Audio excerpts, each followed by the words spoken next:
Oke, selamat pagi Bapak Ibu Saudari, selamat hari Minggu. Kita bersyukur sekali karena pada Minggu pagi hari ini kita bisa berkumpul lagi bersama jemaat di dalam ibadah Zoom virtual ini.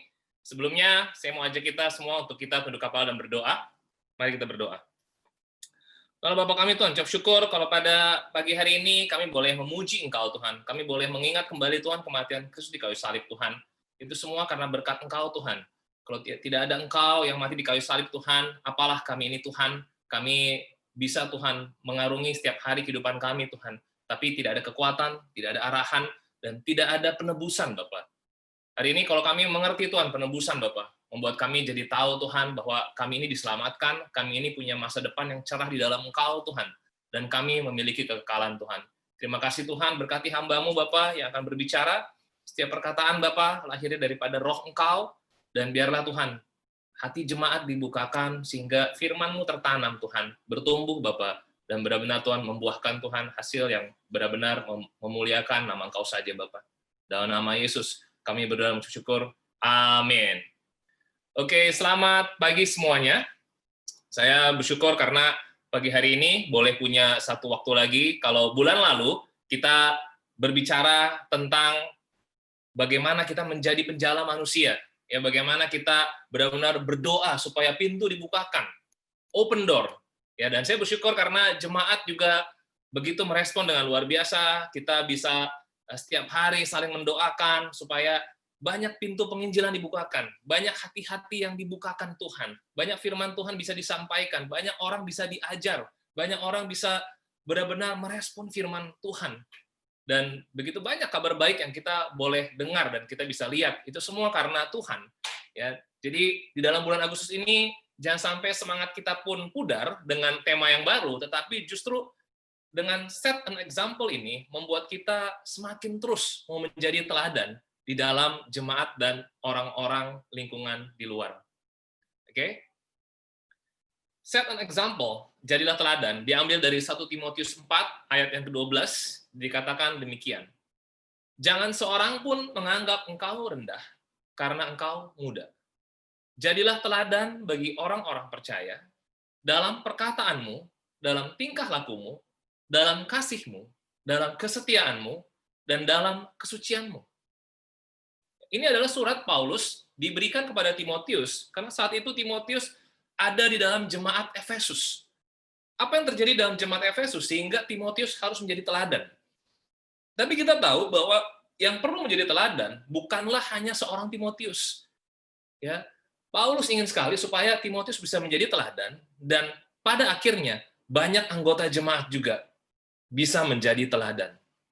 Apa jadinya kalau misalnya dalam jemaat tidak banyak teladan, tidak banyak orang-orang yang menjadi contoh, example. Jemaat Efesus 20 tahun, 30 tahun kemudian dikatakan di buku Wahyu seperti ini. Wahyu 2 ayat 2 sampai 5. Aku tahu segala pekerjaanmu, baik jerih payahmu maupun ketekunanmu. Dan engkau tetap sabar dan menderita oleh karena namaku. Dan engkau tidak mengenal lelah. Namun demikian, aku mencela engkau karena engkau telah meninggalkan kasihmu yang semula. Sebab itu ingatlah betapa dalamnya engkau telah jatuh. Bertobatlah dan lakukanlah lagi apa yang semula engkau lakukan. Jika tidak demikian, aku akan datang kepadamu dan aku akan mengambil kaki dianmu dari tempatnya jikalau engkau tidak bertobat. 20 tahun kemudian sampai 30 tahun kemudian, ternyata gereja Efesus kondisinya adalah orang-orang sudah meninggalkan kasihnya yang semula kepada Tuhan. Dari luar kelihatan apa? Rajin. Mereka tidak lelah. Mereka bahkan sabar menderita untuk nama Yesus.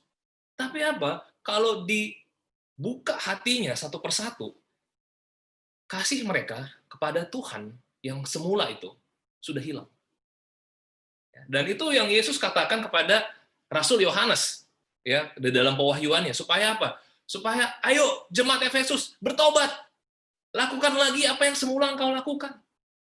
Ya, kalau enggak, roh Tuhan akan diambil daripada gereja, ya, dilambangkan dengan kaki dian.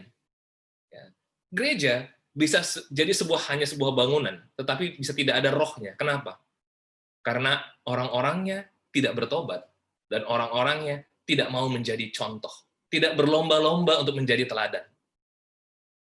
Ya, dan ini adalah kondisi gereja Efesus ratusan tahun kemudian. Ya, sekitar 200-300 tahun kemudian, sudah menjadi puing-puing, sudah menjadi museum, di mana orang-orangnya udah nggak ada lagi. Ya, sudah tidak dalam bentuk persekutuan lagi. Kita tahu gereja itu bukan gedungnya, tetapi kesatuannya, kasihnya, ya bahkan karakter-karakternya sudah bisa tidak terlihat lagi. Makanya hari ini kita mau belajar bahwa Paulus menuliskan surat kepada Timotius supaya apa? Supaya memperhatikan agar banyak orang berlomba-lomba, khususnya Timotius, bisa menjadi contoh. Kenapa? Gereja membutuhkan contoh-contoh orang. Dikatakan demikian, tugas ini kuberikan kepadamu, Timotius anakku, sesuai dengan apa yang telah dinubuatkan tentang dirimu, supaya dikuatkan oleh nubuat itu, engkau memperjuangkan perjuangan yang baik dengan iman dan hati nurani yang murni. Beberapa orang telah menolak hati nuraninya yang murni itu, dan karena itu kandaslah iman mereka. Ya, jadi saya garis bawahi di sini adalah iman dan hati nurani yang murni itu sangat diperlukan. Ya, kalau kita tidak memiliki hati nurani yang murni, mau kita rajin ibadah, mau kita rajin pelayanan, mau kita rajin baca Alkitab, iman kita pun akan kandas. Kita tidak mengerti bagaimana menggunakan firman Tuhan supaya hati nurani kita terjaga, supaya iman kita benar-benar pure. Ini yang terjadi di jemaat Efesus. Ya, di buku Timotius. Ya, bulan ini mari kita baca 1 dan 2 Timotius, lalu setelah itu kita bisa baca 1 dan 2 Tesalonika. Tapi yang terjadi di jemaat Efesus, kalau kita sudah baca pasal 1 sampai pasal 6 di 1 Timotius, banyak ajaran aneh. Contohnya apa? Kalau di dalam 1 Timotius dikatakan ajaran yang tidak memperbolehkan perkawinan. Ya, perkawinan membuat kita tidak kudus di mata Tuhan. Ada ajaran seperti itu. Ya, lalu jangan makan ini, jangan makan itu, karena makan ini dan makan itu nanti bisa membuat kita menghalangi kekudusan kita di mata Tuhan. Ada ajaran seperti itu. Ya, Paulus tentang itu. Ya, dia perintahkan Timotius. Ya, ini banyak orang-orang hati nuraninya udah rusak. Lalu apalagi? Keuangan jadi nomor 1 dalam keluarga mereka, dalam kehidupan rohani mereka. Keuangan nomor 1. Lalu apa? Prioritas hal-hal fisik. Ya, karena budaya Yunani ya di Efesus itu sangat mempengaruhi. Ya, patung-patung yang indah, lukisan-lukisan yang bagus, ya, hal-hal yang cantik, keindahan-keindahan itu adalah prioritas. Ya, makanya di dalam jemaat juga banyak orang dandanannya tidak pantas pada masa itu. Ya, sehingga gap antara orang ya strata yang satu dengan strata yang lain itu jadi tinggi. Oke, dan wanita yang tidak dapat dipimpin. Lalu pemimpin yang tidak rohani. Inilah hal-hal yang terjadi di dalam jemaat Efesus. Oleh karena itu, Paulus menyuruh Timotius supaya apa? Gereja butuh contoh, butuh teladan. Ya, dan teladan itu dimulai dari yang pertama, yaitu apa? Awasi hati nurani kita. Oke. Mari kita lihat di poin pertama ini. Kita lihat di Khotbah 3 ayat 11. Apa sih yang Tuhan ciptakan tentang hati kita? Ya, dikatakan demikian. Ia membuat segala sesuatu indah pada waktunya. Ini ayat yang sering kali kita baca dan sering kali kita senang dengarnya. Bahkan ia memberikan kekekalan dalam hati mereka. Jadi Tuhan itu menciptakan kekekalan dalam hati orang. Artinya, kalau Tuhan desain hati kita, itu hanya bisa diisi oleh yang kekal. Kalau hati diisi sama keinginan uang banyak, diisi sama kebutuhan-kebutuhan lebih banyak, diisi sama relationship yang membuat kita punya hawa nafsu, ya, diisi oleh hal-hal kesenangan duniawi, lama-lama hati kita ini jadi nggak compatible. Ya, kalau kita bahasa IT-nya, jadinya nggak cocok hati kita. Kenapa? Karena desainer hati kita, yaitu Tuhan, ingin sekali supaya hati itu didesain untuk hal yang kekal. Harusnya hati ini diisi oleh firman Tuhan. Harusnya diisi oleh pikiran-pikiran yang kekekalan. Harusnya diisi oleh hal-hal yang buah-buah roh. Tetapi hati lama-lama, puluhan tahun kita hidup, diisi oleh yang tidak kekal.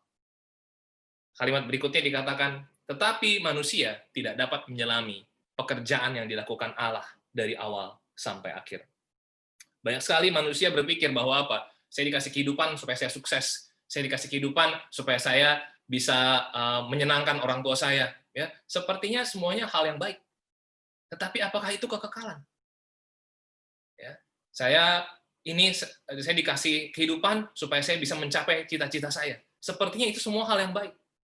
Tetapi apakah manusia bisa menyelami pekerjaan yang dilakukan Allah dari awal sampai akhir? Ya, banyak orang Kristen salah kaprah, mereka ingin supaya Allah, jadi pembantu cita-cita mereka.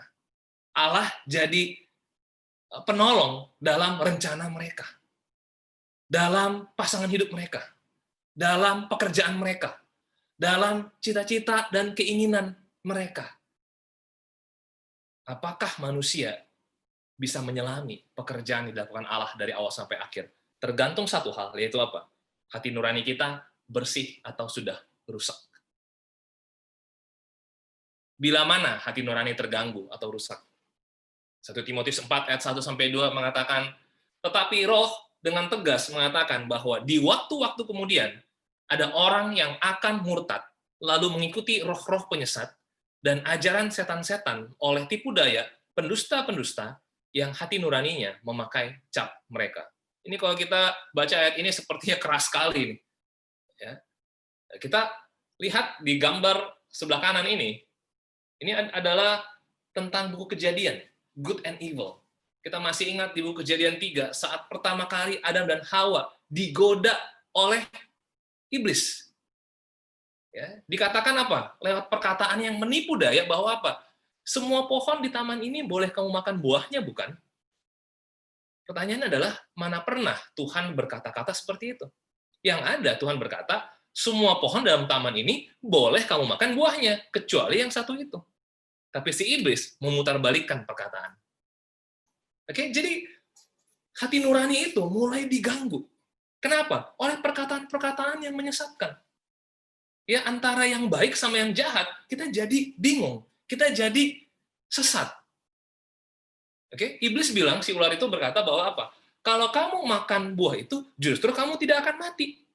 Justru nanti kamu makan buah itu makin punya pengetahuan antara yang baik dan yang jahat. Dan benar, sewaktu dimakan, ternyata nggak mati. Ya, jadi ini membuat si Adam dan Hawa ini, loh, kok kita makan ini malah benar loh, kita tahu kita telanjang, kita tahu kita nggak mati. Wah, jangan-jangan nih Tuhan yang bohong nih, Tuhan nggak benar nih, nggak ada nih Tuhan nih kayaknya. Ya, mungkin ya, kalau saya jadi Adam mungkin bisa seperti itu pengertian saya. Kenapa? Karena saya tidak tahu maksudnya mati itu mati dalam hal apa. Kenapa? Pekerjaan yang dilakukan Allah dari awal sampai akhir, kita belum mengerti Allah. Kita belum punya hubungan sama Allah. Ya, tetapi si iblis akan mau menyesatkan itu. Ya, makanya di 1 Timotius 4 1-2 ini dikatakan seperti hati nuraninya memakai cap mereka. Wow, apa artinya?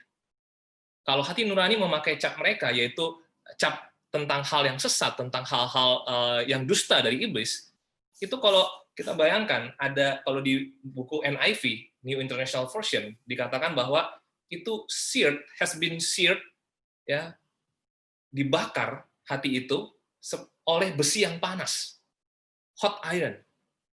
Ya, sehingga kalau besi yang panas ya, kita ke tangan kita aja, itu capnya itu bisa lama. Ya, bisa kelihatan terus. Mau kita sabun, mau kita apain, itu semua tetap ada tandanya. Seperti tanda lahir jadinya. Nah, sama, iblis itu ingin menyesatkan kita dengan kejadian-kejadian yang kita alami, ya, supaya tandanya itu tetap ada, walaupun nanti kita ikut Tuhan, tandanya tetap ada, sehingga kita tetap percaya apa yang dikatakan si iblis. Oke, misalnya apa? Kalau saya berdoa, terus lalu kok Tuhan nggak pernah jawab doa saya langsung berpikir, Tuhan ada nggak sih? Oke. Nah, si iblis akan selalu menguatkan bahwa apa? Tuh kan Moses, Tuhan nggak ada. Lihat tuh, si orang itu, saudara kamu, dia nggak pernah berdoa, dia kerja keras aja, dia dapat loh hasilnya. Berarti bukan tentang berdoanya, kerja kerasnya aja, kamu nggak usah berdoa. Ya, akibatnya kerja keras saya dan berdoa, berdoanya saya singkirkan. Kenapa? Saudara-saudara saya aja yang nggak kenal Kristus aja sukses kok. Lihat ya, itu sudah mulai dicap di hati saya, di hati nurani saya. Hati nurani saya sudah rusak bahwa apa? Ya ini ya Tuhan baik sih, cuman kalau soal kesuksesan ini kayaknya Tuhan nih nggak cocok nih sama saya nih. Akibatnya kita kehilangan perspektif tentang Tuhan, pandangan tentang Tuhan jadi kabur. Akibatnya kita meninggalkan iman. Sama hubungan kita dengan satu sama lain, dengan brother sisters. Ya, kita lihat, wah, kan harusnya murid begini. Kok murid Yesus kok kelakuannya seperti ini? Akibatnya apa? Hati kita dicap oleh si iblis. Lihat kan, namanya murid seperti ini. Lihat teman-teman kamu yang lain. Teman-teman kamu yang lain lebih baik daripada murid-murid Yesus. Oke, akibatnya kita dicap oleh si iblis, perspektif Tuhan tentang fellowship, tentang saling menajamkan, tentang bahwa semua orang lemah dan kita butuh terbuka. Akibatnya firman itu udah hilang. Perspektif Tuhan tergantikan dengan apa? Fakta-fakta yang kelihatan dan sepertinya lebih baik orang yang tidak ikut Kristus. Akibatnya apa? Kita meninggalkan iman kita. Sama, pasangan hidup juga demikian. Pernikahan, apalagi semuanya, iblis itu udah siap dengan roh-roh penyesat dan ajaran-ajaran supaya apa? Tipu dayanya mendustai kita. Supaya iman kita tinggalkan, walaupun kita masih bergereja. Walaupun kita masih kumpul persekutuan, tapi apa? Belum tentu itu adalah benar-benar hati nurani kita sehat. Oke? Jadi hati nurani itu penting sekali supaya bisa bersih. Ya, kalau hati nurani kita terganggu, keputusan apapun yang kita buat itu jadi terbalik-balik semuanya. Oke? Kita yang benar jadi salah, yang salah jadi benar. Ya. Pernah nggak kita merasakan hal yang demikian? Ya, mungkin saat ini kita bisa merasa demikian. Kenapa ini begini? Ya, kalau saya sudah punya labeling sama orang, ya artinya hati nurani saya sudah rusak. Bahwa apa? Saya melihat orang ini pasti nggak bisa berubah. Ya, jadi walaupun saya baca tentang kasih, tentang apapun juga, karena hati nurani saya sudah rusak, akibatnya saya nggak bisa mengasihi orang itu. Kenapa? Labeling lebih kuat. Cap daripada si pendusta itu lebih kuat di hati nurani saya dibandingkan firman Tuhan. Ya, mau firman Tuhan berkata, bertekun yuk, siapa tahu jangan kita jemu-jemu mengasihi. Ya di Galatia 6, siapa tahu Tuhan memberi kesempatan dia untuk bertobat, tapi kita nggak mau. Ini orang dosanya udah hebat sekali. Ya, ini harus dihindari. Oke, lihat ya. Didustai cara pikir kita. Jadi bagaimana sekarang? Untuk kita menjadi example, hati nurani kita perlu dipulihkan. Oke? Kita lihat di 1 Timotius 1 ayat 15 sampai 16. Perkataan ini benar dan patut diterima sepenuhnya. Kristus Yesus datang ke dunia untuk menyelamatkan orang berdosa. Dan di antara mereka, akulah yang paling berdosa. Tetapi justru karena itu, aku dikasihani. Agar dalam diriku ini, sebagai orang yang paling berdosa, Yesus Kristus menunjukkan seluruh kesabarannya. Dengan demikian, aku menjadi contoh bagi mereka yang kemudian percaya kepadanya dan mendapat hidup yang kekal. Amin. Ini luar biasa, Paulus. Ya, ini Paulus sudah jadi murid, kalau ini tahun 60-an ya, surat Timotius ini, ya kemungkinan sudah ada 30 tahun dia, hampir 30 tahun dia jadi murid Yesus. Dan 30 tahun itu sudah banyak karya-karya penginjilannya. Sudah banyak namanya mungkin didengar oleh Kekaisaran Romawi. Tapi apa? Di tahun ke-30, dia hanya bisa berkata demikian. Yesus datang menyelamatkan yang berdosa, dan di antara semua orang yang berdosa di dunia ini, akulah yang paling berdosa. Ya, tapi aku dikasihani. Ya, karena kesabaran Kristus aku dikasihani. Dengan demikian, aku mau menjadi contoh bagi mereka. Hari ini, siapa dari kita yang mungkin lebih parah daripada Saulus saat itu? Saulus saat itu hati nuraninya rusak. Kenapa? Dia adalah orang Farisi, ahli Taurat, ya, dia anak didik Gamaliel, artinya apa? Firman Tuhan dia kuasai. Tapi melihat ada satu orang dirajam, hati dia nggak bergeming. Ya, bayangkan orang yang sering baca hukum Taurat, orang yang sering mendalami firman Tuhan, tetapi melihat ada orang yang dirajam pakai batu, Stefanus, hatinya nggak ada belas kasihan sama sekali. Padahal kalau dia rajin hukum Taurat ya, harusnya 2-3 orang saksi dulu harus ada, baru kalau memang dia melanggar hukum Taurat yang memang seganjar untuk dirajam, baru dirajam.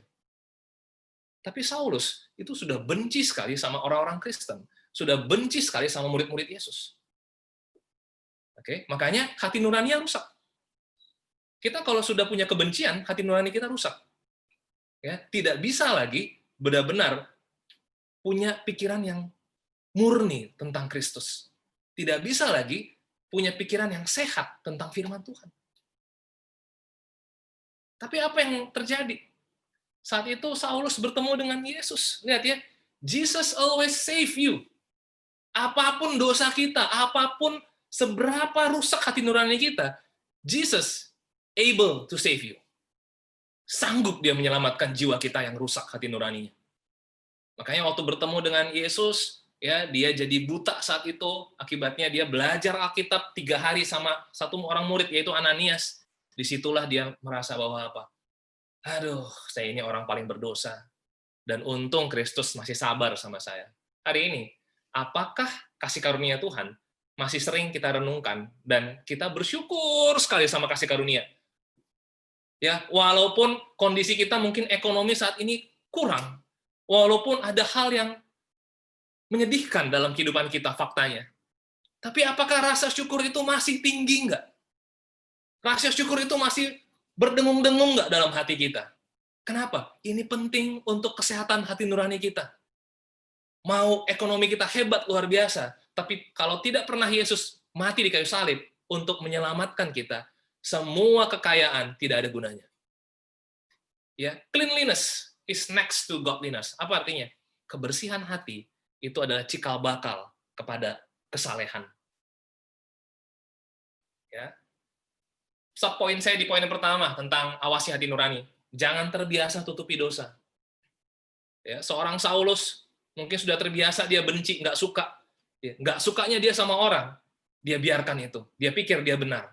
Tapi dia biarkan itu bertahun-tahun, lama-kelamaan. Dia melihat ada orang murid Yesus pun, ya, yang benar-benar cinta Yesus pun, dia tidak bisa lihat itu. Kenapa? Terbiasa tutupi dosa. Ya, biasakanlah tulus akui dosa kepada satu sama lain. Kita tahu Yakobus 5 ayat 16 berkata saling mengaku dosa dan mendoakan supaya sembuh hati kita. Mari kita bersekutu dalam terang. Ya, bersekutu kita bukan tentang pelajaran firman Tuhannya aja, tapi apa? Akui hati kita kalau kita tertusuk. Akui hati kita kalau saya salah. Akui hati kita kalau kita ada negatif. Ya, bahkan ke orang pun sedikit pun kita ada hal yang nggak benar tentang hati mereka. Yuk kita akui. Ya, kita murid Yesus di jemaat, kita mengerti hal itu. Ya, mungkin kalau sama orang lain yang nggak mengerti firman Tuhan, ya kita mesti berhikmat aja untuk memberitahunya. Tapi kalau sesama murid Yesus, mari kita tulus akui dosa kita satu sama lain. Jangan terbiasa tutupi dosa. Hati nurani kita akan rusak. Hati nurani yang rusak membuat orang hidupnya tidak akan pernah punya Kristus. Poin yang kedua, jangan terbiasa puas dengan hal yang tidak kekal. Hari ini kalau kita puas karena uang kita bagus, hari ini kita puas kalau kerjaan kita tetap berjalan dan luar biasa, bersyukur bisa, tapi bukan puas dengan hal yang tidak kekal. Biasakan syukuri kasih karunia dan semua yang dari firman. Biasakan puas seperti Matius 5 ayat 16, Matius 5 ayat 6 berkata bahwa apa? Berbahagialah orang yang lapar dan haus akan kebenaran, maka semuanya akan dipuaskan. Ya, apakah kepuasan kita karena kebenaran firman Tuhan? Apakah karena kasih karunia yang kita lihat dari firman Tuhan? Ya, mari kita awasi hati nurani kita. Jangan terbiasa tutupi dosa, akui satu sama lain, ya, walaupun itu kecil.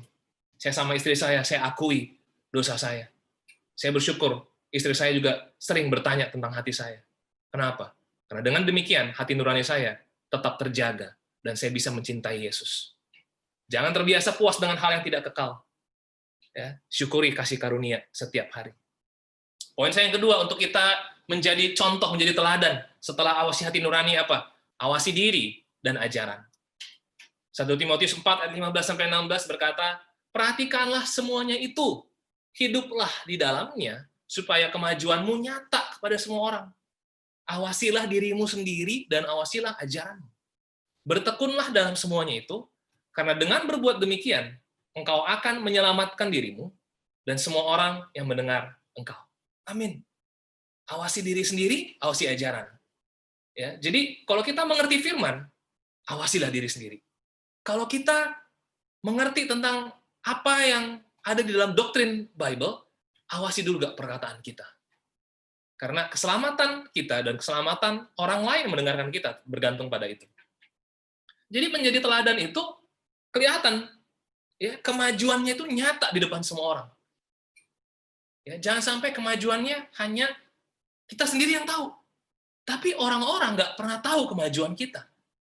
Ya, sekali lagi, firman Tuhan ingin sekali kita menjadi teladan. Kenapa? Karena kita hidup bukan untuk diri kita sendiri aja, tapi kita hidup buat jemaat dan juga buat semua orang, supaya orang boleh melihat keselamatan, orang boleh melihat Kristus.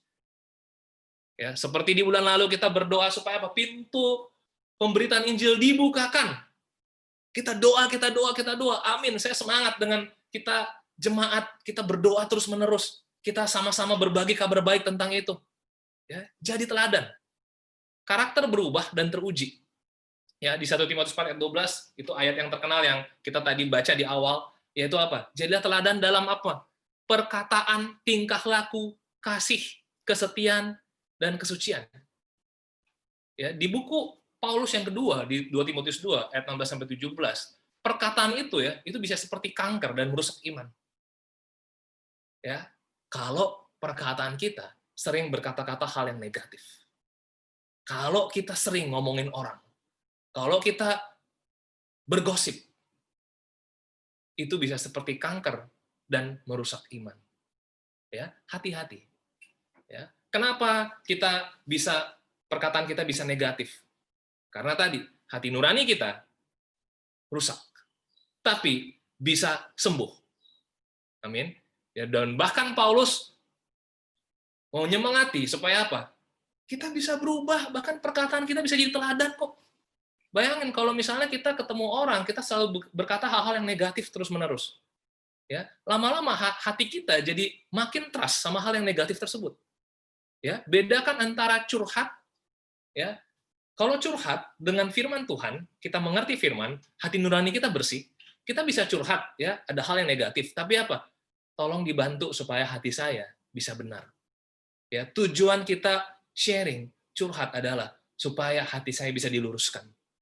Tapi kalau tujuan saya adalah mau supaya orang tersebut ya diapain gitu ya, ya supaya terjadi pembalasan. Nah, mari bertobat tentang hati nurani kita. Dan itu bisa jadi kanker. Kenapa? Orang yang mendengar bisa ikut-ikutan. Oh, ternyata begitu ya. Nah, ini pun penting sekali supaya orang yang mendengar menjaga telinganya, menjaga hati nuraninya.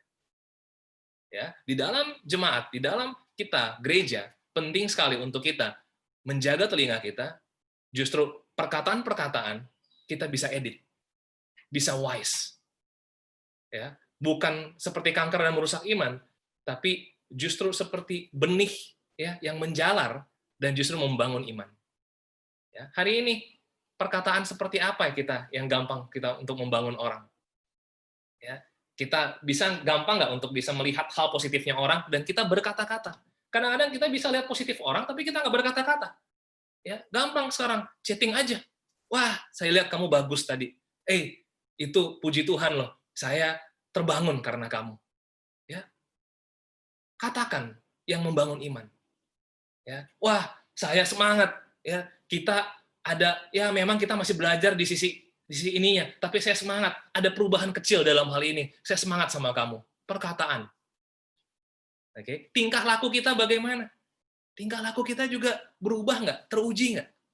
Ya, ini Paulus daftarkan ini dari yang kedengaran, kelihatan, sampai kasih. Kasih itu tidak bisa cuma sekali kelihatan. Tapi apa? Kasih itu adalah sebuah karakter. Sebuah karakter yang teruji. Kalau hari ini saya mengasihi orang, besok saya mengumpat orang, berarti kasih saya tidak teruji. Ya, karena apa? Karena lahir dari hati yang mungkin masih naik turun. Nah, itulah yang Paulus ingin semangati, supaya kita bisa menjadi contoh, supaya kita latih kesetiaan. Nah, lihat ya, sudah punya kasihnya, sekarang setia nggak dalam kasihnya? Sekarang lebih nggak kelihatan lagi. Suci nggak? Wah, yang kita lakukan benar nggak untuk Tuhan? Atau hanya untuk menyenangkan orang-orang? Atau hanya untuk menyenangkan pribadinya? Sebuah achievement. Suci nggak kita? Dan di situ Paulus menasihati Timotius dan jemaat di Efesus supaya apa? Yuk hati kita suci. Ya, seperti Matius 5 berkata, berbahagialah orang yang suci hatinya karena mereka akan melihat Tuhan. Bayangkan Bapak Ibu Saudari, kalau hati kita suci, setiap hari kita bisa lihat good news tentang Tuhan. Setiap hari kita bisa mengalami Tuhan. Tapi kalau hati kita nggak suci, setiap hari kita hanya mau lihat keinginan kita tercapai. Dan itu bisa berarti tidak setia, bisa berarti tidak penuh dengan kasih, bisa berarti tingkah laku kita di rumah pun kita nggak jadi contoh. Ya, Bapak, Ibu, sama anak-anak, mari kita semangat untuk mengasihi mereka. Anak-anak, mari kita semangat untuk menghormati dan tunduk, dan juga terus ya membantu orang tua kita. Ya, perkataan kita di dalam rumah, di luar rumah, sama nggak? Seperti benih yang membangun iman, atau seperti kanker yang merusak iman? Jadilah teladan. Jadi apa yang perlu diperhatikan? 1 Timotius 4 ayat 7b sampai 8. Latihlah dirimu beribadah. Latihan badani terbatas gunanya. Tetapi ibadah itu berguna dalam segala hal karena apa? Mengandung janji, baik untuk hidup ini maupun untuk hidup yang akan datang. Amin. Ya, hari ini ya, siapa di antara kita yang benar-benar fokus training, latihan untuk apa? Godliness. Ya, dalam buku NIV-nya, latihan ibadah ini artinya apa? Godliness, kesalehan. Ya, kita udah pernah bahas itu 3 minggu yang lalu ya, 4 minggu yang lalu tentang godliness. Ya, itu harus penguasaan diri, harus tekun, akhirnya muncul kesalehan. Ya, saya pernah katakan di dalam midweek di ibadah Januari, bahwa saya katakan di dalam jemaat bahwa apa? Tahun ini saya mau turun 10 kilogram. Ya, saya katakan itu depan jemaat. Ya, dan sampai akhir bulan 7 kemarin, saya sudah turun 8 kilogram. Amin. Saya katakan ini kenapa? Karena saya mau jadi contoh. Ya kan? Tapi itu tinggal 2 kilogram lagi nih. Ya, dari Januari sampai ini tinggal 2 kilogram lagi, saya capai 10 kilogram. Ya. Nah, tapi itu latihan badani terbatas gunanya. Ya. Kenapa? Karena itu cuman ya mungkin ya bro, wah tambah kurusan, udah beres. Oke. Terus apa lagi? Ya kita lebih sehat, amin. Ya, tapi kesehatan cuman sampai dipanggil Tuhan aja. Ya, kelancaran kita berpikir karena badani kita yang sehat, cuman sampai kehidupan ini aja di dunia. Tapi nggak akan saya bawa itu sampai ke surga. Jadi latihan badani terbatas gunanya. Saya waktu itu katakan sama jemaat bahwa apa? Waktu bulan Januari, kalau kita latihan badani, kita serius, kita fokus, harusnya kita latihan rohani lebih serius lagi. Porsinya harus lebih komit, dan harus lebih excited lagi, harus lebih passionate lagi, harus lebih menyukai lagi. Kenapa? Karena ini mengandung janji, ya, dan juga sampai kekekalan. Ya, saya ngobrol sama istri saya bersyukur setahun ini, saya lihat dia benar-benar latihan namanya bicara terus terang, apapun itu. Ya, entah itu menyakitkan, tapi itu kebenaran, tapi disampaikan dengan penuh kasih. Ya, kenapa? Karena istri saya, dia punya kelemahan di dalam apa? Sensitif. Kalau itu udah sensitif, aduh, dia nggak berani untuk bisa bicarakan. Dia takut orang jadi marah. Tapi saya melihat sejak dari Jakarta tahun lalu sampai hari ini, dia benar-benar latihan itu. Kadang-kadang waktu ngomong sama saya, dia takut-takut, tapi dia beranikan itu. Ya, dan dia atur kata-katanya. Kenapa? Karena dia mau latihan rohani ini. Latihan salah satu prinsip dalam hidup dia. Dia tahu, di dalam terang, Tuhan pasti benar-benar bukakan jalannya. Dan dia latihan sampai kemarin pun, dia masih bisa ngomongin hal yang terus terang. Dan makin terlatih. Saya memuji Tuhan. Kenapa? Karena itulah latihan rohani. Dan saya bersyukur, saya tanya dan itu grup kecil pelayanan, ya, pelayan-pelayan di Jakarta juga bisa mengakui itu. Nyata. Bahwa apa? Ya, dulunya, waduh, mungkin gampang sensitif, tapi sekarang udah lebih stabil. Dan itu gampang sekali diomongin. Kenapa? Karena memang tiap minggu, tiap bulan memang latihan. Jadi tidak ada rohani itu yang datang gitu aja, ya. Kita doa-doa datang gitu aja. Memang Paulus ingin sekali supaya kita latihan. Seperti latihan badani, ya. Kalau di kita ada seminggu 3 kali, berarti latihan rohani harus lebih excited lagi daripada seminggu 3 kali. Mungkin setiap hari kita latihan rohani. Ya, saya pernah bicara setiap waktu itu saya pengen bisa ramah sama setiap orang. Kenapa ramah? Karena di Roma 12 tentang itu. Ya, karena di Kolose juga tentang itu. Ya, sama pecalang pun ramah, sama orang-orang yang misalnya lagi olahraga pun ramah. Ya, pakai masker tentunya. Ya, ya, tapi apa? Yang penting adalah apa? Di dalam hati saya lagi mau latihan. Kenapa? Karena dulu biasanya kalau saya asik sendiri aja. Ngapa-ngapain saya asik sendiri. Saya nggak peduli orang kayak gimana. Tapi karena Kristus Yesus, hati nurani saya mau awasi, dan saya latihan rohani. Ya, dan saya pernah bilang sama istri saya mau latihan kasih. Kenapa? Mungkin nanti akan menemukan kasus-kasus yang sulit, tapi saya mau latih kasih saya, benar-benar extra mile, benar-benar sampai yang terdalam, benar-benar kalaupun capek, tetap saya mau lakukan. Kenapa? Karena inilah yang Yesus kasih contoh. Yesus kasih contohnya sampai mati di kayu salib. Saya mungkin belum pernah dan nggak akan sampai mati di kayu salib, ya. Tapi apa? Tuhan ingin sekali kita latihan. Kenapa? Maksimal, konsisten. Kalau latihan cuma sampai 1 bulan aja, itu namanya belum konsisten. Ya, latihan 2 bulan, 3 bulan. Ya, mudah-mudahan jemaat bisa lihat kemajuannya. Sekali lagi, bukan supaya kita dilihat jemaat, tetapi secara otomatis di depan banyak orang akan melihat kemajuan-kemajuan setiap saudara dan saudari di sini. Tanya grup kita, setelah setahun kita latihan rohani, apa yang saya maju? Ya, jangan takut. Kenapa? Karena di dalam jemaat kita mesti saling melatih, saling membangun untuk melatih demikian. Dan kalau kita misalnya apa, saudari kita, waduh, kita pengen bagian ini kecil, ya kita latihan apa atau gimana, ya. Amin, latihan badani, ya. Tidak ada yang salah dengan latihan badani. Tapi ingat, kalau badani kita latih, rohani harus lebih lagi. Tapi kalau badani nggak dilatih, rohani tetap dilatih. Ya, kalau kita rohani, nanti kita akan latihan badani juga.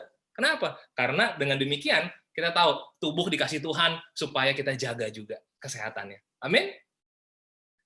Fisik, keindahan, sukses, pencapaian, kesenangan, tidak menawarkan apapun untuk kehidupan yang akan datang.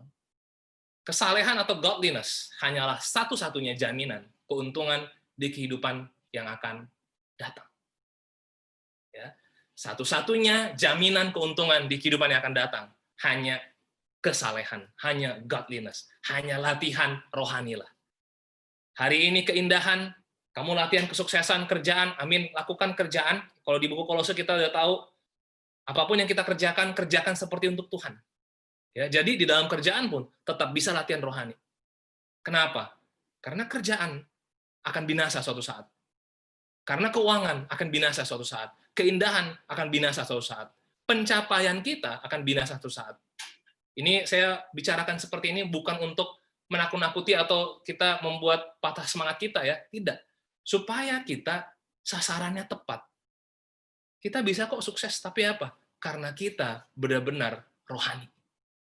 Kita bisa kok mencapai dalam hidup kita, tapi karena kita benar-benar Yesus yang kita hidupi. Dan walaupun sukses itu, ya kita sukses duniawi itu ya tidak ada ukurannya. Kenapa? Karena di duniawi itu, kalau kita mencapai suatu hal, pasti nggak pernah puas lagi. Kita harus mencapai hal yang lebih baik lagi. Ya, tapi di dalam Kristus, semuanya pasti, semuanya kita bisa puas. Kenapa? Karena hal yang rohani itu sampai kekekalan nanti. Ya, kalau mau beruntung, mari kita benar-benar latih rohani kita. Keuntungannya bukan untuk di dunia ini aja, tapi kehidupan yang akan datang. Ya, awasi ajaran. Ya, di 1 Timotius 4 ayat 13-14 dikatakan demikian, bertekunlah dalam membaca kitab-kitab suci, dalam membangun dan dalam mengajar. Jangan lalai dalam mempergunakan karunia yang ada padamu. Amin. Ya, kenapa dikatakan jangan lalai? Karena apa? Tuhan udah kasih Alkitab, Tuhan udah kasih brothers sisters, Tuhan udah kasih Roh Kudus, Tuhan udah kasih karunia. Ya, ada yang karunianya mungkin bagus dalam memberi, ada yang karunia bagus dalam melayani, ada yang karunianya sangat bagus dalam mengajar, ada yang karunianya sangat bagus dalam bersahabat. Jangan lalai. Kenapa lalai? Karena kadang-kadang kita dikasih itu, tapi kita nggak gunakan. Atau kita dikasih itu, kita gunakan untuk kepentingan pribadi kita, untuk keuntungan kita sendiri, bukan untuk membangun jemaat atau untuk memuliakan Tuhan.